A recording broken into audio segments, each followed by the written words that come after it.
Assalamualaikum warahmatullahi wabarakatuh.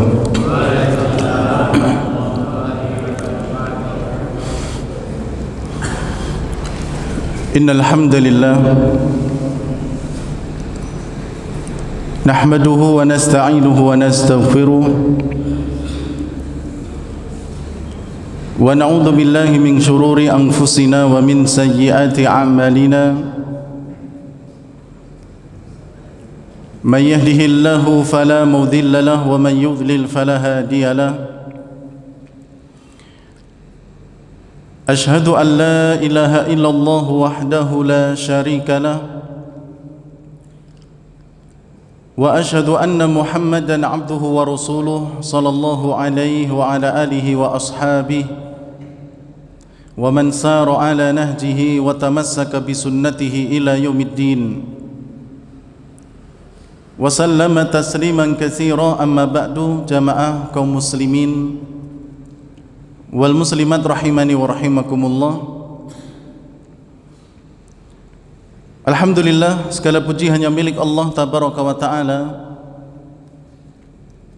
yang telah mengumpulkan kita di tempat yang mulia ini untuk bersama-sama beribadah, melakukan dan melaksanakan amal soleh, baik itu yang sudah menjadi kewajiban kita atau ibadah yang Allah tetapkan hukumnya sebagai ibadah yang sunnah. Semua itu kita lakukan tidak lain kecuali hanya berharap agar kelak kehidupan kita yang abadi di akhirat menjadikan kita termasuk orang-orang yang beruntung, orang-orang yang sukses, orang-orang yang menempati tempat yang mulia di sisi Allah, di surganya Allah tabaraka wa ta'ala. Amin ya rabbal alamin. Salawat serta salam semoga tercurahkan kepada suri tauladan kita Nabi Muhammad sallallahu alaihi wa ala alihi wasallam. Jamaah yang dirahmati oleh Allah tabaraka wa taala, pada pertemuan yang terakhir kita telah bersama-sama mendengarkan kisah di mana Nabi SAW melakukan langkah-langkah yang jitu, langkah-langkah yang tepat untuk kemudian menyelesaikan masalah-masalah yang dihadapi oleh sahabat-sahabatnya, terutama sahabat-sahabat muhajirin, yang mereka rela melakukan perjalanan jauh, meninggalkan tempat kelahiran mereka, meninggalkan sanak saudara mereka, meninggalkan harta mereka, bahkan mengorbankan jiwa mereka untuk membersamai Nabi SAW tinggal di kota Madinah, kota atau negeri yang asing bagi mereka, tempat yang baru bagi mereka, dengan keadaan yang berbeda dengan ketika mereka berada di kota Mekah sebagai tempat kelahirannya. Ada beberapa yang beliau lakukan sebagaimana yang sudah kita bahas, yaitu yang pertama adalah membangun masjid yang sekarang kita kenal dengan Masjid Nabawi. Walaupun sebelumnya beliau sudah membangun masjid yang kita kenal dengan Masjid Quba.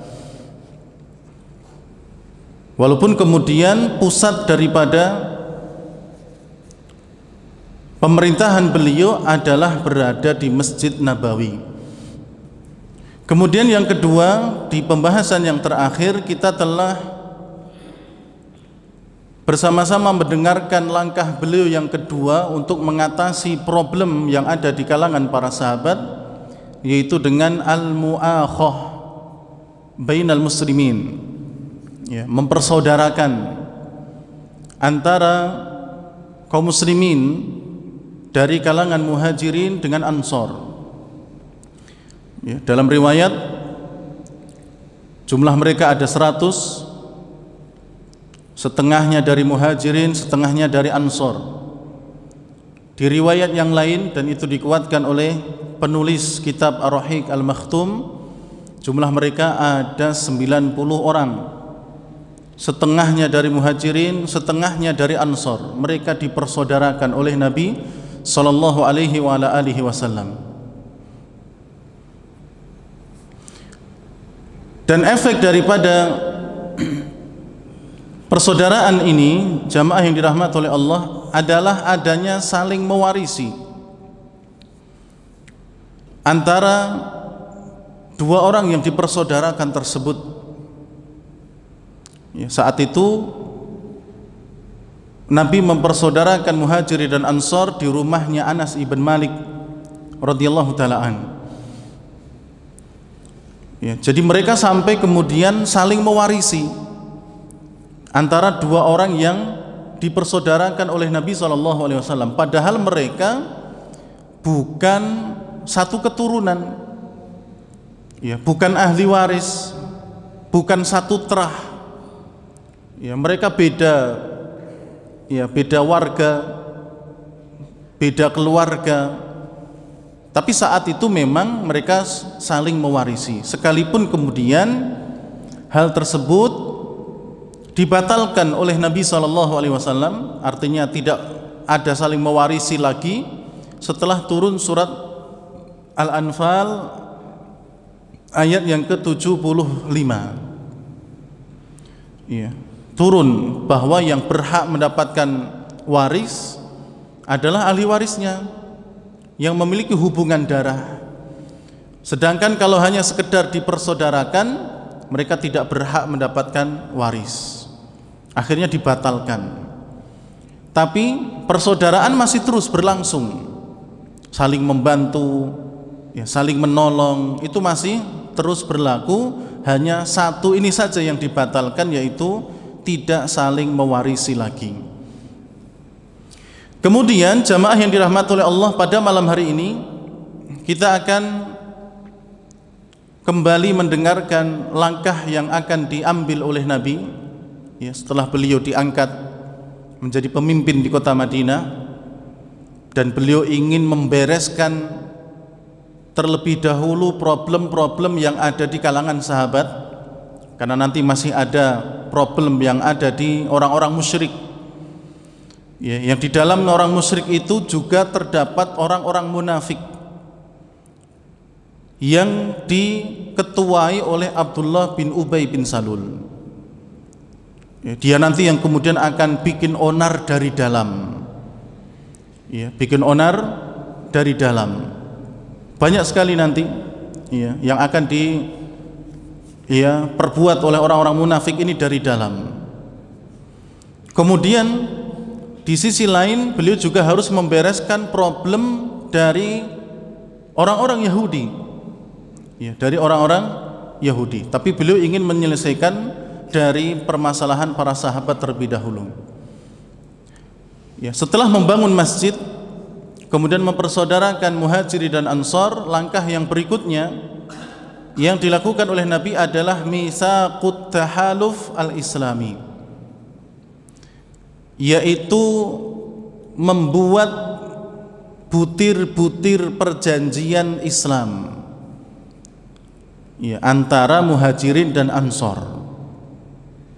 Setelah mereka dipersaudarakan, Nabi membuat butir-butir perjanjian yang itu nanti akan menjadi titik awal bagaimana para sahabat mereka menjadi orang-orang yang lebih soleh lagi. Isi dari butir-butir, ya, perjanjian tersebut akan menjadi akhlak yang dimiliki oleh para sahabat, Ya, sehingga nanti di kalangan para sahabat itu ada yang mereka lumone luar biasa, dermawannya luar biasa. Ya, seperti Utsman ibn Affan radhiyallahu taalaan. Beliau orang yang sangat kaya di antara kalangan para sahabat. Ya. Tapi kekayaan beliau tidak menjadikan beliau buta hatinya. Ya, justru beliau kemudian yang menggelontorkan banyak dana untuk dakwah. Ya, seperti pelebaran Masjid Nabawi di masa Nabi sempat ada pelebaran walaupun tidak terlalu signifikan, artinya tidak terlalu besar. Itu juga yang mendanai adalah Utsman ibn Affan. Kemudian kaum muslimin kekurangan sumur, kekurangan mata air.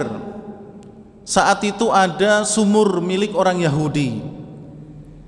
Ya, mereka menjual sumur tersebut dengan nilai yang sangat tinggi. Tidak ada yang bisa membeli karena sangat tinggi sekali harganya. Dibeli sama Utsman ibn Affan radhiyallahu taala. Lalu beliau datang kepada Nabi SAW mengatakan, "Ya Rasulullah, aku wakafkan sumur ini untuk kaum muslimin." Utsman. Abdurrahman bin Auf juga demikian. Yang datang ke kota Madinah tidak memiliki apa-apa. Dia sempat disaudarakan dengan Sa'ad bin Ar-Rabi radhiyallahu taala anhuma. Bahkan sempat ditawari, "Ya Abdurrahman, ana aktsaru malan minal ansar. Ana aktsarul ansari malan." Wahai Sa'ad, wahai Abdurrahman bin Auf, aku adalah orang Ansar yang paling banyak hartanya. Ya, ambil setengah dari hartaku untukmu. Ya, ambil setengah hartaku untukmu. Tapi Abdurrahman bin Auf tidak langsung mengambilnya, tidak langsung menerimanya. Tapi beliau kemudian bertanya, "Mana pasar kalian?" Ya, mana pasar kalian? Kemudian ditunjukkanlah pasar orang-orang Yahudi, yaitu pasar Bani Qainuqa. Kemudian beliau berdagang di sana, berbisnis di sana, ya, sehingga beliau tumbuh di kota Madinah sebagai sahabat yang juga sukses dalam hal harta. Ya. Dan beliau pun belanjakan hartanya untuk di jalan Allah Tabaraka wa Ta'ala. Ya, demikian pula Abu Bakar As-Siddiq radhiyallahu taalaan. Ya, beliau juga termasuk yang banyak berkorban terkait dengan harta. Ya, bagaimana tidak, setiap budak yang beliau lihat disiksa oleh tuannya gara-gara masuk Islam, dia bebaskan. Ya, ada Bilal bin Rabah dibebaskan oleh Abu Bakar As-Siddiq. Dan saat itu budak-budak yang masuk Islam dimiliki oleh tuannya yang masih kafir, dijual dengan harga yang sangat mahal. Ya, sangat mahal. Tapi dibebaskan oleh Abu Bakar As-Siddiq dengan harta beliau yang banyak. Demikian pula yang lainnya. Jadi nanti kita akan lihat apa isi daripada perjanjian yang Nabi buat, sehingga isi perjanjian tersebut menjadi karakter, menjadi akhlak, ya, yang dimiliki oleh para sahabat, yang kemudian tentunya kita tiru, ya, kita contoh, karena itu bagian dari, ya, syariat yang Nabi SAW sampaikan dan ajarkan kepada kita. Di antara tujuan kenapa Nabi SAW membuat butir-butir kesepakatan atau perjanjian Islam ini di kalangan kaum muslimin antara Muhajirin dan Ansar, adalah untuk menyingkirkan belenggu masa-masa jahiliyah. Ya, di mana masa jahiliyah banyak orang itu yang tidak peduli dengan orang lain. Ya. Masa bodoh. Orang lain mau terjadi sesuatu, selama kita tidak, ya, kita tidak akan ikut campur. Walaupun ada sikap, ya, saling bantu membantu di kalangan orang-orang jahiliyah, Cuman mereka masih terpaku dengan isbiyah, ya, dengan fanatisme. Nek udu trai nggak mau mereka. Ya. Makanya kemudian Nabi mengadakan persaudaraan antara Muhajirin dan Ansor yang mereka jelas berbeda secara suku, kemudian diadakan perjanjian, ya, butir-butir perjanjian agar belenggu jahiliyah itu hilang. Sekarang yang mereka akan tolong tidak cuma sesama suku mereka, tapi juga selain sukunya pun mereka akan mau menolong. Ya, zaman jahiliyah umumnya mereka masa bodoh, nggak mau tahu, nggak mau membantu orang lain. Walaupun ada sifat seperti itu ada, tapi masih yang sesama intern mereka saja, ya, intern mereka saja, sesama suku saja, sesama kabilah saja. Tapi ini semua akan dihilangkan oleh Nabi SAW dengan mengadakan janji-janji yang akan mereka sepakati. Jamaah yang dirahmati oleh Allah Tabaraka wa Ta'ala, apa saja isi perjanjian yang ditulis oleh Nabi SAW untuk orang Muhajirin dan Ansor? Disebutkan oleh Al-Imam Ibnu Hisham rahimahullahu ta'ala, hadza kitabun min Muhammadin an-Nabi sallallahu alaihi wasallam bainal mu'minina wal muslimina min Quraisyin wa Yathriba. Ini adalah perjanjian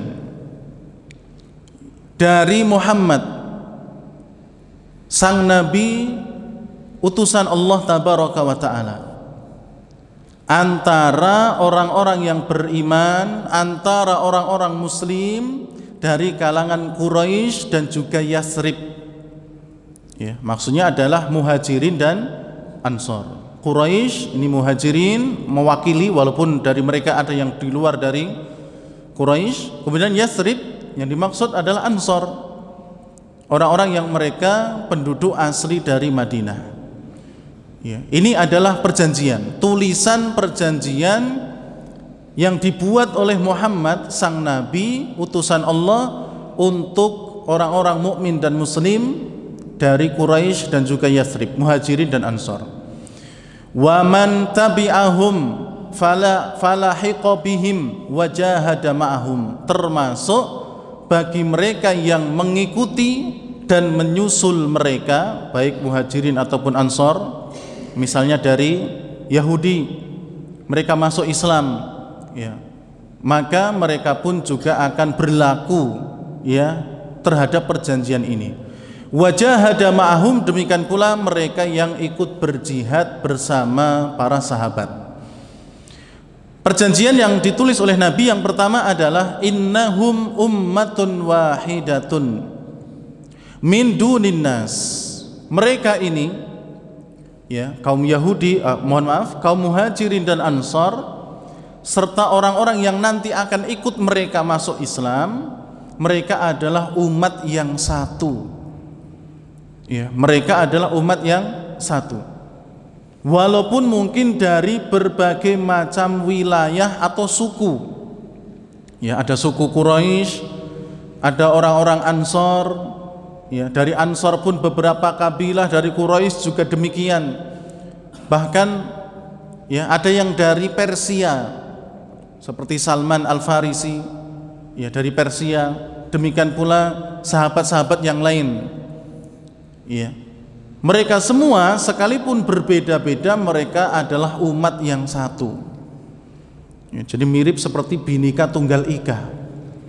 Ya, berbeda-beda tapi satu jua. Ya, ada dari, ya, Jawa Tengah, ada yang dari Jawa Barat dan seterusnya, bahkan dari Papua. Tapi mereka bersatu sebagai negara ataupun sebagai warga negara Indonesia. Nabi pun membuat ini. Dari manapun kalian berada atau berasal, dari suku manapun kalian dilahirkan dan dibesarkan, tapi kalian berada di Madinah adalah ummatun wahidatun, umat yang satu. berbeda dengan umat yang lain. Misalnya nanti di sana ada orang Yahudi, mereka di sana nanti mungkin ada orang Nasrani, mungkin juga ada orang-orang Majusi. Ya, mereka berbeda. Ya, mereka agamanya adalah agama yang berbeda. Sedangkan kita dari suku manapun kita ini satu. Ya, kita ini satu. Dan di sini Nabi ingin mengajarkan kepada para sahabatnya, demikian pula kepada kita, untuk kemudian Islam itu bersatu. Ya, untuk Islam itu saling membantu satu dengan yang lain. Kemudian untuk tidak berpecah belah. Ya, makanya di dalam Al-Quran terdapat ayat-ayat yang memerintahkan kita untuk bersatu dan tidak boleh berpecah belah.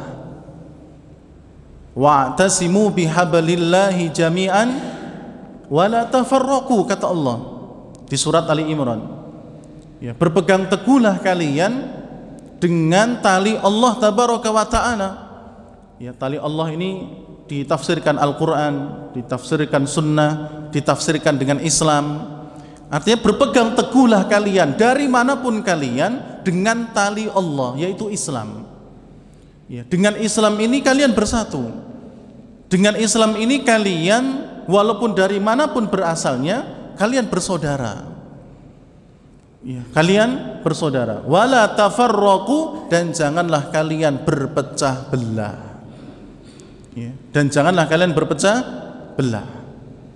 Ini satu ayat ya, berisi perintah dan larangan sekaligus. Diperintahkan untuk bersatu, kemudian dilarang untuk berpecah belah.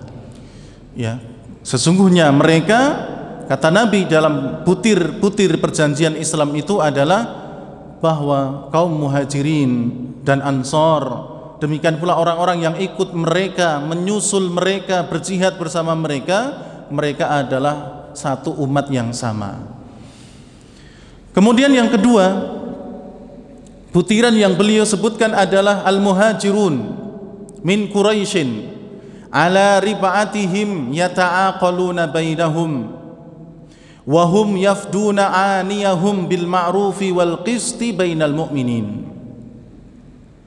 Nabi mengatakan bahwasanya orang-orang muhajirin dari kalangan Quraisy, sebagaimana kebiasaan mereka, mereka ini harus bisa saling membebaskan antara satu dengan yang lainnya.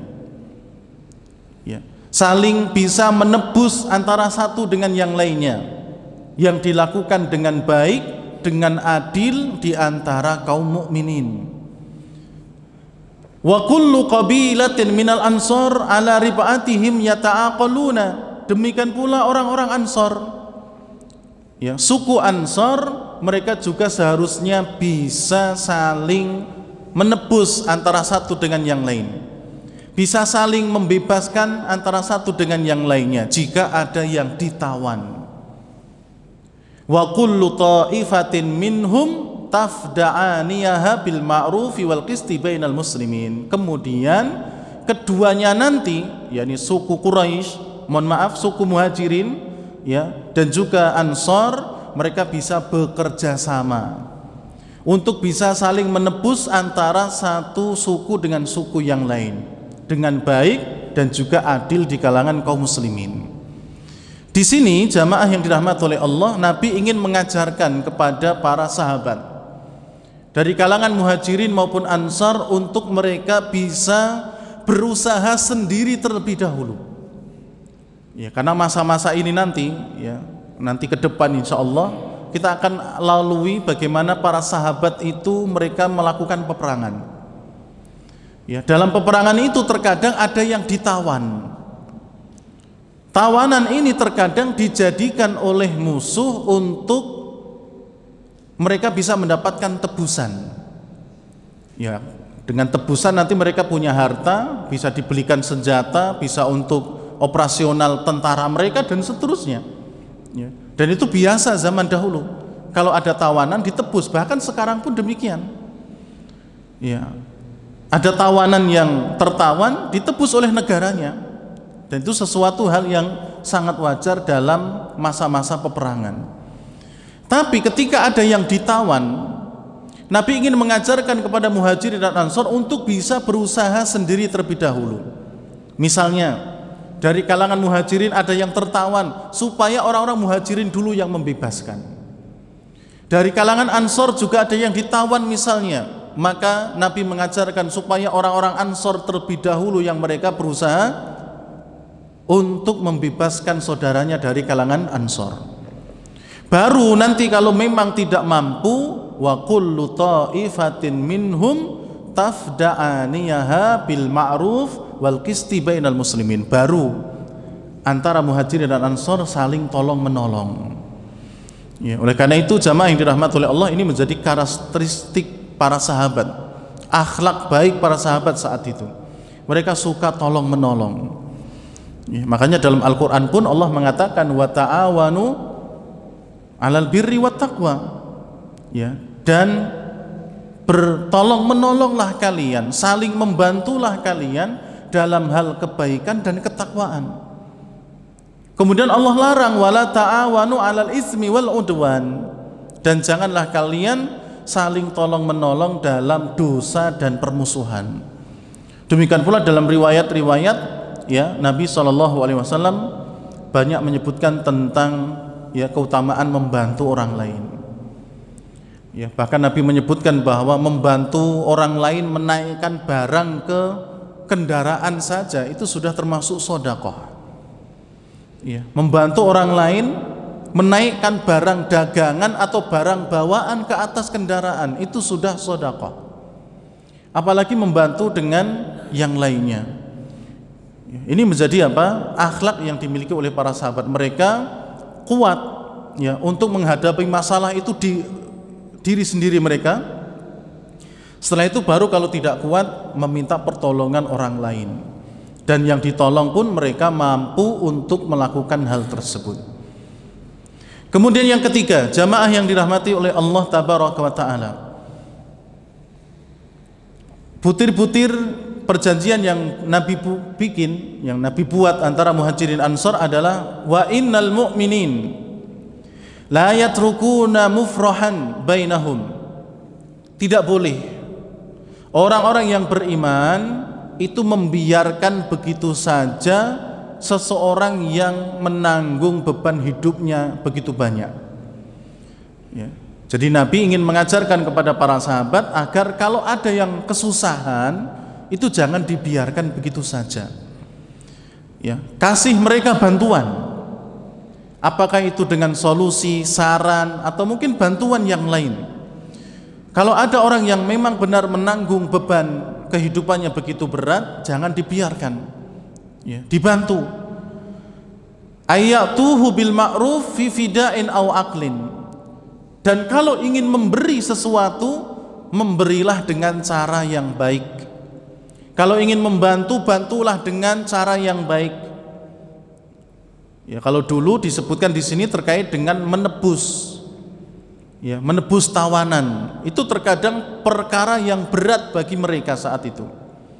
Ada saudara yang ditawan, ya, boleh dilepaskan tapi dengan tebusan, dan tebusannya terkadang tidak sedikit banyak, ya, tebusannya banyak, tinggi harganya, sehingga terkadang itu memberatkan mereka saat itu. Oleh karenanya kalau ada orang yang demikian, maka jangan kemudian ditinggalkan, bantu mereka, ya, sesuai dengan kemampuannya tentunya, bantu mereka selesaikan masalahnya. Dan kalau mau memberi bantuan atau memberi sesuatu, hendaknya memberi dengan cara yang baik, ya, karena ada orang yang memberi itu dengan cara yang tidak baik, ya, dengan mengungkit-ungkit pemberian, itu termasuk yang tidak baik.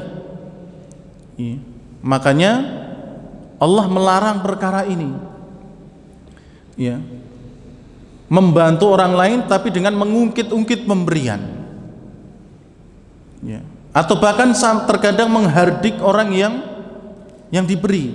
Nah, ini tidak boleh, karena itu bisa membatalkan sedekah yang dia berikan. Ya ayyuhalladzina amanu la tubtilu shadaqatikum bil manni wal adha.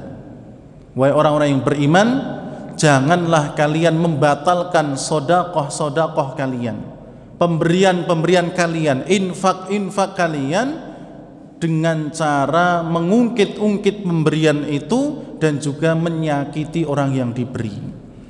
Ya. Maka dilarang. Ya. Oleh karena itu ketika memberi, maka berilah dengan pemberian yang baik, dengan cara yang baik dan seterusnya. Butir yang keempat, wa innal mu'mininal muttaqin ala man bagha minhum aw ibtagha dasi'ata dzulmin aw ismin aw udwanin aw fasadin bainal mu'minin.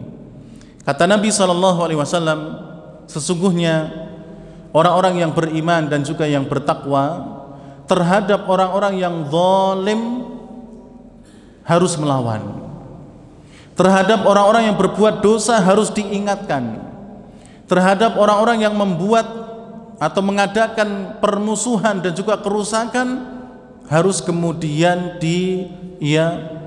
dihilangkan. Jadi orang yang beriman dan bertakwa melihat orang yang didolimi atau orang yang berbuat zalim, jangan kemudian diam saja. Ya. Tolong orang yang zalim dan yang didolimi. Makanya ada hadis yang mengatakan unsur akhaka zaliman aw matluman. Ya. Tolonglah saudaramu yang zalim dan juga yang didolimi. Lalu ketika mendengar ini para sahabat kaget. Ya Rasulullah, kalau kita menolong orang yang didolimi itu benar, oke. Tapi bagaimana kita menolong orang yang zalim? Masa orang zalim ditolong? Kalau orang yang didolimi kita tolong, ya benar memang seperti itu. Tapi kalau ada orang yang zalim, masa kita tolong? Maka kemudian Nabi menjelaskan bahwa cara menolong orang yang zalim adalah menghentikan kezalimannya. Ya. Hentikan kezalimannya, maka itu cara kita menolong orang yang zalim. Ada orang yang mukul orang lain. Ya. Orang lain yang dipukul tersebut kita lindungi, itu sudah bagian dari menolong orang yang dizalimi. Tapi kemudian menghentikan orang yang berbuat aniaya tadi, memukul misalnya, ya, dengan cara dicegah, itu juga bagian dari menolong orang yang zalim. Ya, oleh karena itu, bagi mereka yang melampaui batas, zalim, berbuat kejahatan, ya, melakukan permusuhan dan kerusakan, maka orang yang beriman dan bertakwa tidak boleh tinggal diam. Ya, tidak boleh tinggal diam. Mereka harus beraksi, ya, mengingatkan dan seterusnya. Kemudian yang kelima, butir yang beliau tuliskan dari perjanjiannya adalah wa inna aydiyahum alaihi jami'a. Dan di dalam melaksanakan poin yang tiga tadi, yakni mengingatkan, mencegah orang yang zalim, orang yang jahat, orang yang memusuhi, orang yang membuat kerusakan, adalah semuanya merata. Siapapun yang buat zalim dicegah, siapapun yang berbuat kejahatan dicegah, siapapun yang berbuat permusuhan dan kerusakan dicegah, siapapun, walau kana waladu ahadikim, sekalipun yang berbuat demikian adalah anak dari salah seorang di antara mereka. Ya, misalnya anaknya Abu Bakar misalnya, ya, di sana ada Abdullah, di sana ada Abdurrahman, ya, keduanya misalnya melakukan kejahatan, ya harus diingatkan, ya, harus diingatkan, sekalipun itu anaknya Abu Bakar As-Siddiq, bahkan sekalipun itu anaknya Nabi kita Muhammad SAW, itu juga harus dicegah. Misalnya mereka berbuat kejahatan, makanya Nabi pernah mengatakan, lau kanat Fatimah binta Rasulillahi sallallahu alaihi wasallam, bintu Rasulillahi sallallahu, bintu Muhammad, lau kanat Fatimah bintu Muhammad saraqat laqata'tu yadaha. Kata Nabi sallallahu alaihi wasallam, seandainya Fatimah putri Muhammad itu mencuri, ya, dia melakukan perbuatan mencuri, laqata'tu yadaha, aku sendiri yang akan memotong tangannya. Jadi siapapun yang berbuat zalim, maka dia harus dikenai sanksi atau harus dicegah, anak siapapun dari mereka.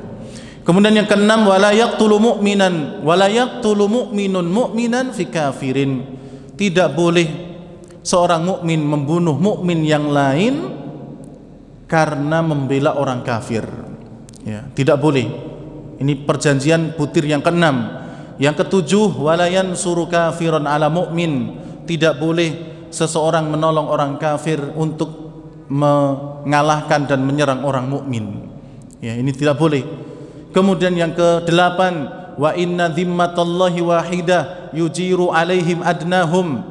Ya, jaminan Allah itu cuma satu. Siapapun yang menjamin, maka sekalipun dia adalah orang yang paling rendah kastanya, dia tetap menjadi orang yang menjamin, berlaku. Ya, oleh karena itu nanti jamaah yang dirahmati oleh Allah, kalau ada orang yang berperang misalnya, kemudian musuh itu lari, kemudian minta perlindungan, sekalipun yang melindungi itu orang yang paling rendah di kalangan kaum muslimin, ya kastanya itu berlaku. Ya, berarti orang yang minta perlindungan itu dilindungi, nggak boleh diganggu, nggak boleh diambil, kemudian misalnya dieksekusi, nggak boleh. Ya, karena sudah minta perlindungan, ya, kepada kaum muslimin sekalipun mungkin kastanya yang paling rendah, misalnya katakanlah budak misalnya. Kalau dia kemudian menjamin, maka orang tersebut pun aman, ya, terjamin keamanannya, tidak boleh diganggu dan seterusnya. Kemudian yang ke-9,